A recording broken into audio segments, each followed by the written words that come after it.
What is an object? When we refer to an object, most people have a conception of a concrete or objective thing that exists in a physical world. We see a chair and we imagine a mass of wood shaped in a certain arrangement. We can see the chair, touch it, hear it, taste it, smell it. So what more evidence is there than that for the existence of a physical object of a chair? Most people don't question past this. I have a sensation of a chair, therefore I'm sitting on a chair. But what if I told you that chair was all an illusion fabricated within the mind? So I will henceforth describe in this video a theory of sensation and perception as it pertains to physical objects. I will describe how objects are just a collection of sensations from energy collected by the mind and categorized to give us the perception of an object, of, let's say, a chair. So I'll dive deeper and go beyond the apparent perceptions of physical objects, using science as a framework to describe at a base level what it is we're actually sensing when we sense a physical object such as a chair. So first, I'd like to lay the base foundation by describing science's conception of sensation and perception. So, as for definition, sensation is the act of receiving external sense info. It's where, let's say, your photoreceptors are stimulated, and that becomes a neural impulse. That is sensation. We're sensing something, an external stimulus is causing a sensation within us, and the perception of that is our conscious cognition of the sensations that we receive. So to put this in kind of a practical example, if we have a banana and I smell a banana, the scent molecules hitting my my receptors in my nose and causing a signal in the brain, that's sensation. You've just sensed something. Feeling or sensing the experience of the smell of a banana is your perception. It becomes conscious. So sensation is subconscious and perception is conscious. That is the definition in science, in physiology, neuropsychology of sensation and perception. As for visual perception, when we're seeing things, we're in fact sensing the energy from waves of light. So when we're looking at an object, we get millions or even billions of light rays or photons get reflected off of an object. So the light rays come in, like let's say my monitor reflects off my monitor and comes back and hits my retina.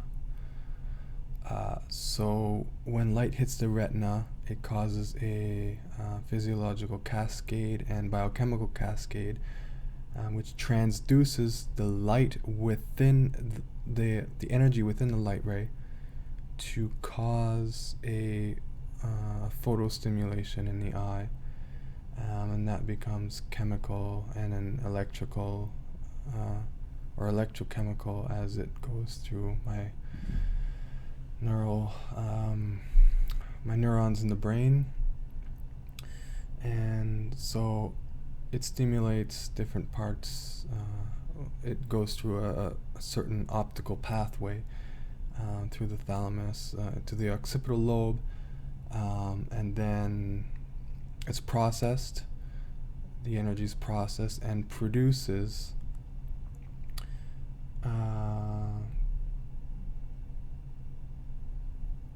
it produces our experience, our perception of it. And these light waves, in the certain arrangement that they are by reflecting off of, let's say, a chair, will produce an image of a chair that we perceive consciously. And as for color, color depends on the frequency of the light waves reflected of the object. So the energy goes, I don't want to get into too deep in the physics of this, but the energy are like, when it's described as a wave, it has a frequency where you get it kind of the amount of waves that the energy produces per second is the frequency, and that correlates with the colors that we see. Colors that we see depend on the object's molecular arrangement, the sort of molecules and atoms that are in there. Different molecules absorb different frequencies of light and emit others, such as the photosynthetic molecules in leaves are reflect the green light. So when we see leaves, they have a lot of photosynthetic molecules, and so we see green because they reflect green, but they absorb the energy from the other wavelengths. And light, pure light, has all the wavelengths in it. So what it reflects and absorbs affects the color that we see.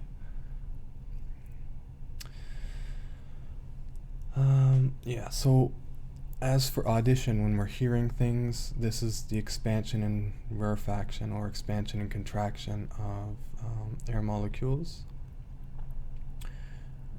A source produces energy that vibrates the air molecules, and like the waves of light, the frequency, how many times per second the energy vibrates. So how many times per second the air molecules do their contraction and expansion gives us the perceived frequency. So you get your sensation, you get your tympanic membrane. There's kind of different physical things that happen in there. There's your cilia that get pulls, and there's a chemical cascade. You go through your neural impulses through your auditory center in the brain, and you perceive a sound, specific sounds. So let's say I rap on a wood chair or wood wall, then the energy that I input into the wall is vibrating the molecules which push on the air surrounding the object, and as the wood vibrates, it's vibrating the air molecules, and that's what you hear.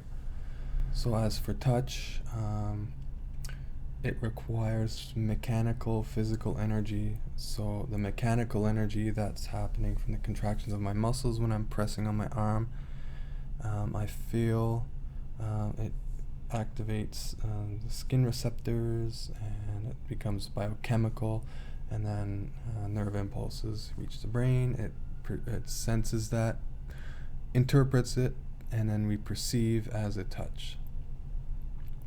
So as for smell and taste, I won't really get into. It ends with physiological reactions of our receptors that lead to brain stimulation and perception. So certain molecules bind to receptors either on your tongue or in your nose, and depending on the shape and the quality of the molecule, the sort of ionic character it has, different molecules have different positive and negative, and when they bind, they cause conformational changes in the receptor it binds to that shifts and causes a biochemical cascade which activates neurons, and then it ultimately leads to perception. It's kind of a lot to take in, but the main takeaway from that is that all sensation, and ultimately, which becomes perception, is just a form of energy.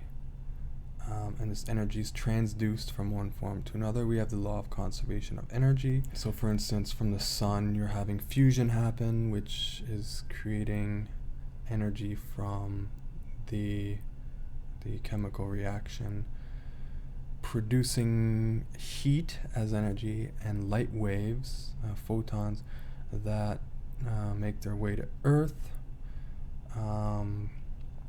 It's reflected, and as I said, hits our photoreceptors, is transduced into chemical energy, into neural energy. Another implication is we never experience an object directly, right? So an object is not emitting energy. A chair is not emitting light energy. It's reflecting light energy. The sound it makes when you scrape it across the floor is from the vibrations and from the mechanical energy. It's not producing it on its own. There's a source there that is changing energy in a way, but we're not experiencing directly. In a way, we can never come to really know an object because we need to filter, we transduce the energy to a coherent perception in the brain.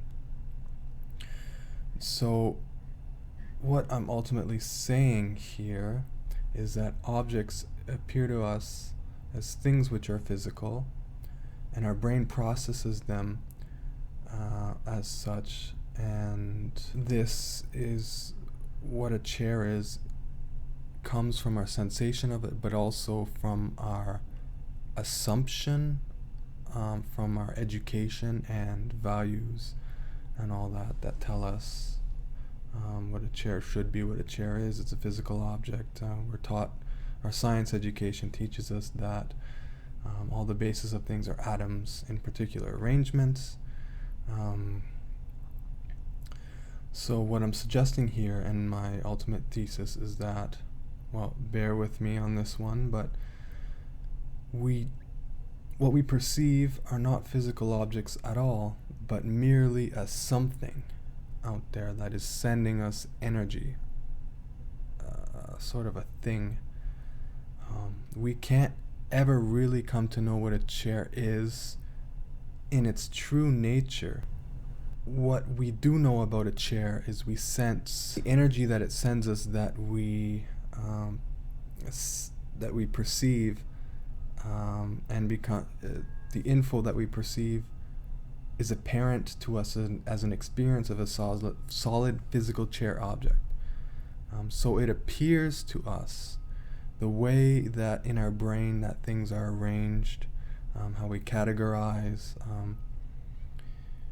the energy that we're receiving from a chair is filtered into a way that we can become coherent of it.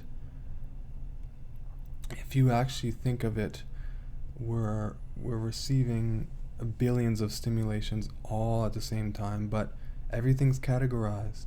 It's because our brain delimits things in a way so that we can understand things categorically. Otherwise we'd be going crazy, everything would blend into each other, there'd be no limits, everything would be everything else, kind of, I guess, maybe like an acid trip where everything blends together, where acid kind of destroys that delimiter and stuff. That's why you get synesthesia and blending together. You're messing with the chemical structure in the brain, the way it's supposed to normally function. And so this implies that the way the chemical cascades happen in your brain depends on how you perceive it. But before that, there's a physical sensation media that doesn't change. The light rays will always hit us as light rays. The colors will always be the same colors. But as it goes through our brain, it processes.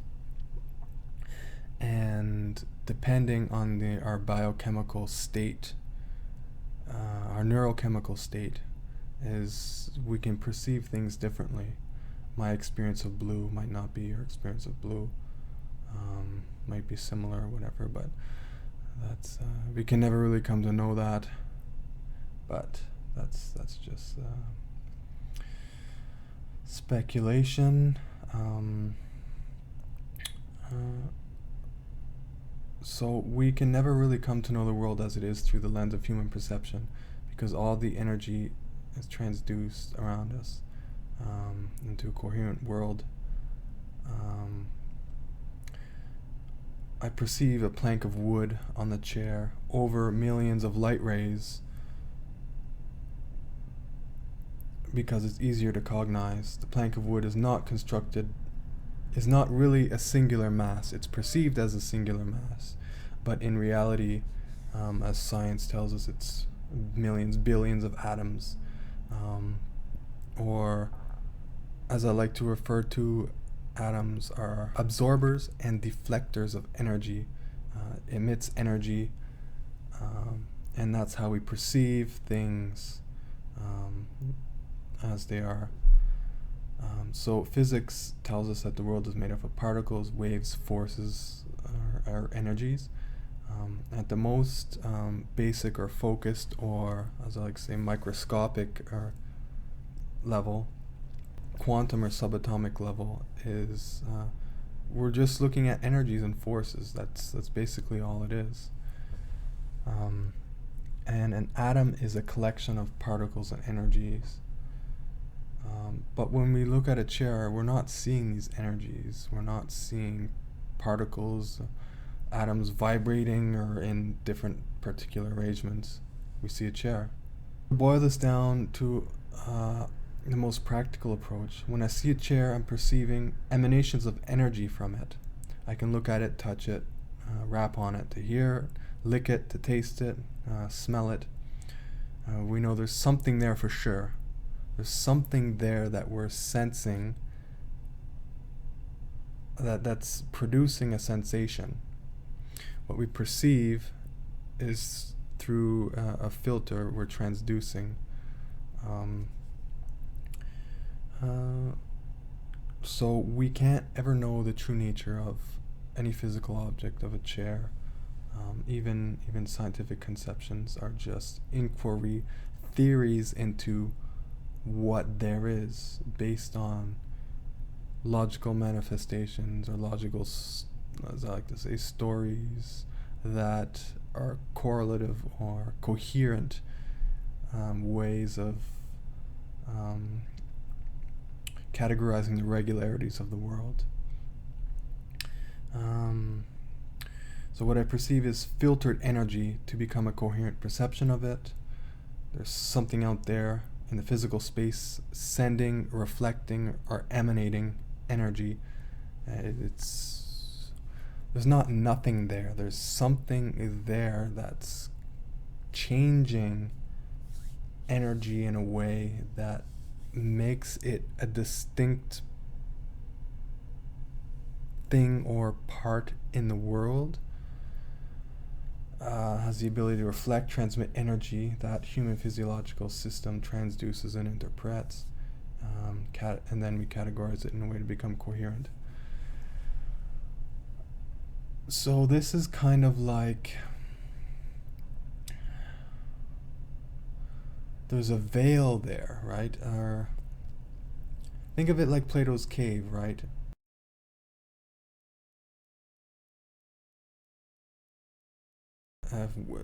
In regards to sensation and perception, what we see are the reflections or the changes of the energy. So we're seeing the shadows on the wall.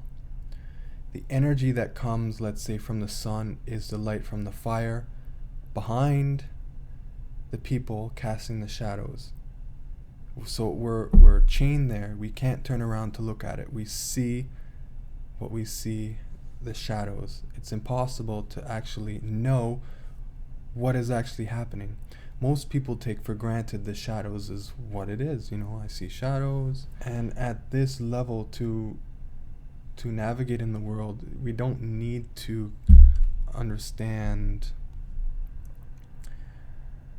this conception behind the veil. It's kind of useless in the sense, in a practical sense, to we can. There's a chair, it's solid. It's made for sitting. Smells a certain way. It can hold a certain weight. That's all we need to know to get through life. Philosophical inquiry. This is what I'm doing here. This to go beyond the implications of the normal apparent world. So this is my theory of objects. We perceive things in the world. We perceive objects. They have reactions to us. Our sensory filter system to produce perception is giving us experiences of things when we interact with the sources of energy, the sources of energy changers. For instance, my couch there is gray. My table is white and brown. So they have different underlying natures that cause them to allow me to perceive them differently. So in a sense, there's distinctions between those two objects, and I know they're different. I know they're two different objects. There's something there, I know. It's distinction because it stands out from the objects around it, because the objects around it have different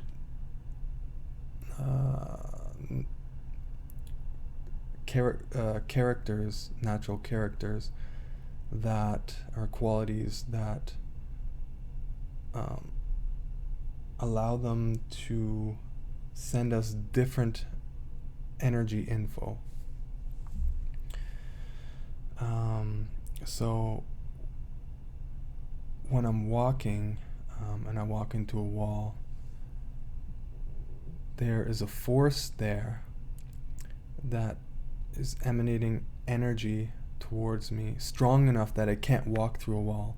So it's reacting to my force walking forward, pushing me back. If it were a really thin wall and I was really strong, or I was running, I could maybe run through the wall. So in that sense, it has less energy to push us back. In essence, different objects have different amounts, characters of energy that they send us.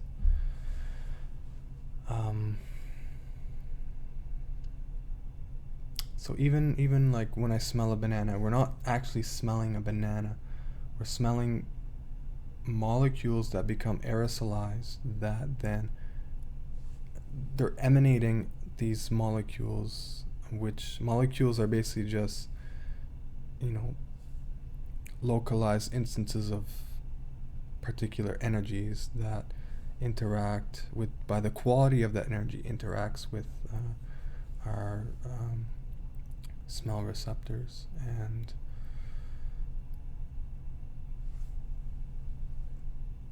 by that nature it causes different receptors or different neural impulses that give us perception.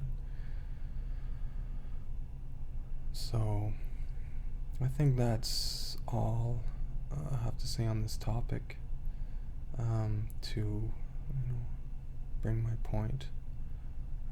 In short, this was using personal experience of perception, the scientific conception of sensation and perception, and the materialistic view of the world from science to speculate and provide implications of different objects.